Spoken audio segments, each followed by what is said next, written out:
ও মেয়ে ব্যবসাদার, ও মেয়ে ভালো নাই। আমার ছেলে হচ্ছে 16 বছর বয়স। আমার ছেলের সাথে কোনো হচ্ছে ভাব ভালোবাসা যাই হয়েছে, মনে করেন আমার ছেলে বিয়ের বয়স হয়নি। চন্দ্রবাস হচ্ছে মির্জা শেখের ছেলের সাথে আরেকবারও বেরিয়ে চলে এসেছিল। আমার ছেলের সাথে, আমার ছেলে ছোট মানুষ, কথাবার্তা যাই বলেছে, আমার ছেলের ঘরে এসে টাকা পয়সা যা ছিল সব নিয়ে গেছে।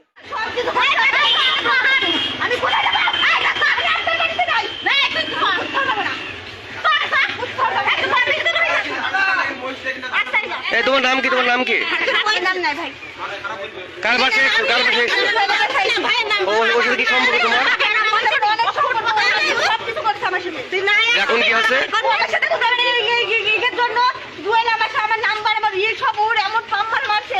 মানে সব কিছু ওর ই করে দিছে।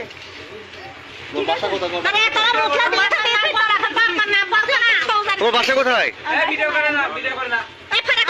আমার সাথে জুয়েলের সবকিছু হয়েছে আঙ্কেল, মানে জুয়েল আমার সাথে সবকিছু করছে। জুয়েল আমাকে বলছে আমি জুয়েল আমাকে বলছে আমার আব্বুর একটা মান সম্মান আছে, ঠিক আছে?